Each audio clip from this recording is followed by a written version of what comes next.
ഇതിന് വിശുദ്ധർ ഡിസംബർ 12 വിശുദ്ധ ജെയിൻ ഫ്രാൻസിസ് ദെ ഷന്താൾ.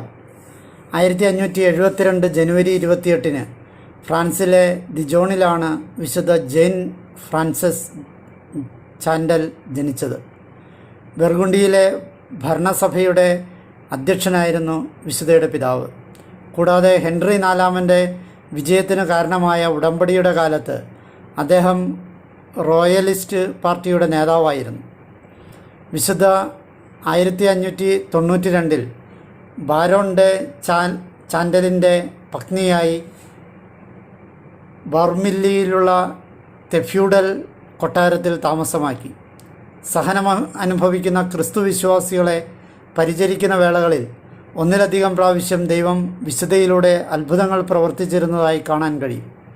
വിശുദ്ധയെക്കുറിച്ച് വിശുദ്ധ ഫ്രാൻസിസ് ഡി സാലസിൻ്റെ പ്രശംസാ ഗ്രന്ഥങ്ങളിൽ ബർബില്ലിയിൽ വിശുദ്ധയുടെ ജീവിതത്തെക്കുറിച്ച് പരാമർശിക്കുന്ന ഭാഗത്ത് ഇപ്രകാരം പറഞ്ഞിട്ടുള്ളതായി കാണാം. 1601 ഒരു വെടിവെപ്പിൽ വിശുദ്ധയെ തൻ്റെ 28ാമത്തെ വയസ്സിൽ വിധവയാക്കിക്കൊണ്ട് ബാരോൺ ഡെ ചാൻഡൽ ആകസ്മികമായി മരണപ്പെട്ടു.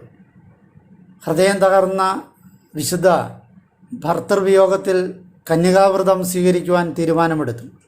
അവളുടെ എല്ലാ പ്രാർത്ഥനകളിലും അവൾ ദൈവത്തിൻ്റെ മാർഗനിർദ്ദേശം അപേക്ഷിച്ചു. അവളുടെ പ്രാർത്ഥന കേട്ട ദൈവം ഒരു ദർശനത്തിൽ ദൈവം അവൾക്കായി കാത്തുവച്ചിരിക്കുന്ന അവളുടെ ആത്മീയ നിയന്താവിനെ കാണിച്ചു കൊടുത്തു. കുറച്ച് ദിവസങ്ങൾക്ക് ശേഷം തൻ്റെ മക്കളുടെ സ്വത്തുക്കൾ സംരക്ഷിക്കുന്നതിനായി വിശുദ്ധ മൊന്തലോണിയിലുള്ള അവളുടെ ഭർത്താവിൻ്റെ പിതാവിൻ്റെ പക്കൽ പോയി അവിടെ താമസമാക്കി. അദ്ദേഹമാകട്ടെ കർക്കശക്കാരിയും ദുഷ്ടയുമായ ഒരു ദാസിയാൽ നയിക്കപ്പെടുന്നവനായിരുന്നു. എന്നാൽ അവൾ അത് വളരെ ക്ഷമയോടും മാന്യതയോടും കൂടി 7 വർഷത്തോളം സഹിച്ചു. അവസാനം വിശുദ്ധയുടെ നന്മ ആ വൃദ്ധൻ്റെയും ദാസിയുടെയും ദുഷ്ടലാക്കിനുമേൽ വിജയം നേടി. 1604 നോമ്പുകാലത്ത് വിശുദ്ധ ദിജോണിൽ തൻ്റെ പിതാവിൻ്റെ അടുത്തേക്കൊരു സന്ദർശനം നടത്തി. അവിടെ വെച്ചവൾ വിശുദ്ധ ഫ്രാൻസിസ് ഡി സാലസിനെ കാണുവാനിടയായി. വിശുദ്ധനെ കണ്ട മാത്രയിൽ തന്നെ താൻ ദർശനത്തിൽ കണ്ട തൻ്റെ ആത്മീയ ഗുരു ഇദ്ദേഹമാണെന്ന് അവൾക്ക് മനസ്സിലാവുകയും അദ്ദേഹത്തെ തൻ്റെ മാർഗനിർദ്ദേശകനായി സ്വീകരിക്കുകയും ചെയ്തു.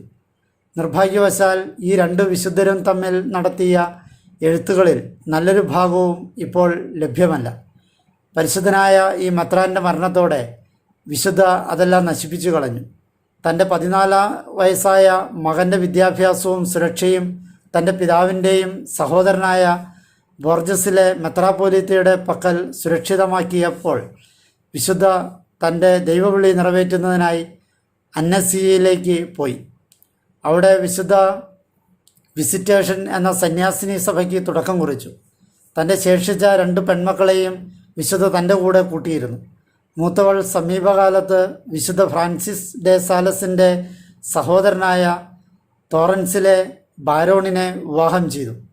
അമ്മയുടെ ആത്മീയ ജീവിതത്തിനുള്ള തീരുമാനത്തിൽ ദുഃഖിതനായ വിശുദ്ധയുടെ വിചാരമില്ലാത്ത മകനായ സെൽസെ ബെനിഗ്നെ വിശുദ്ധയെ പോകുവാൻ അനുവദിക്കാതെ വാതിൽപ്പടിയിൽ കുറുകെ കിടന്നുകൊണ്ട് കരഞ്ഞു.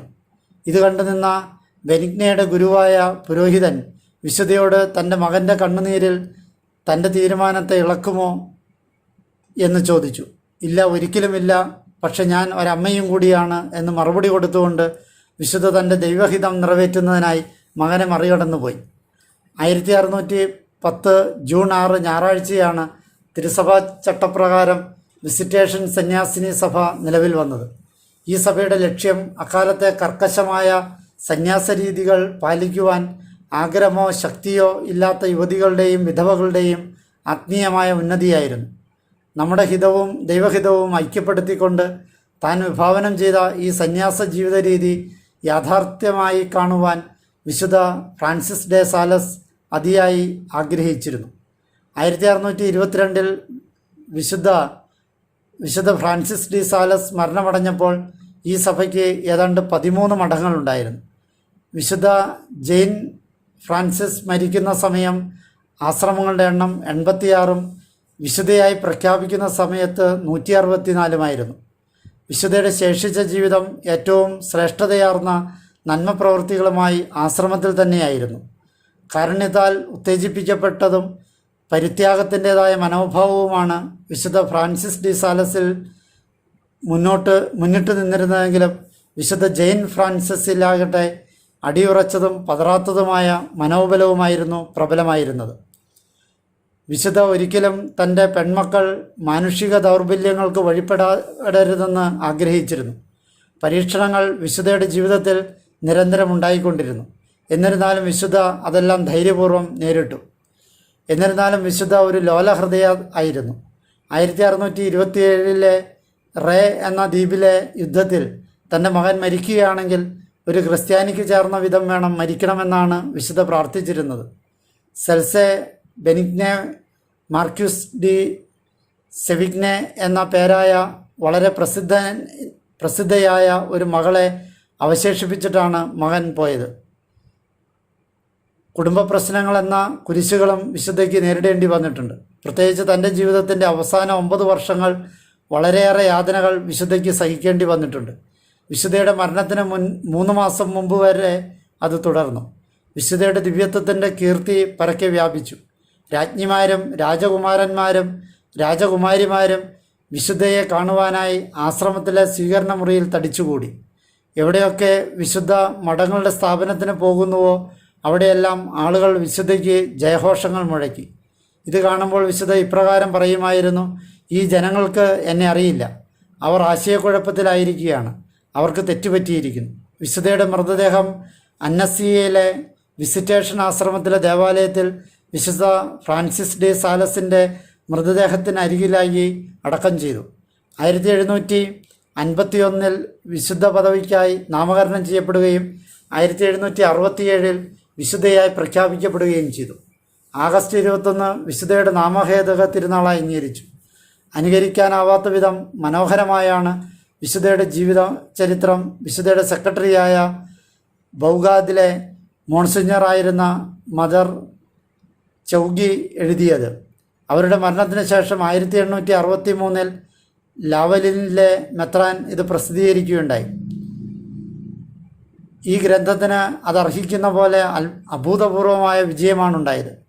വിശുദ്ധയുടെ രചനകൾ നല്ല മതജീവിതത്തിന് വേണ്ട നിർദ്ദേശങ്ങൾ ഉൾക്കൊള്ളുന്നവയായിരുന്നു. ധാരാളം ചെറിയ രചനകളും വിശുദ്ധ നടത്തിയിരുന്നു.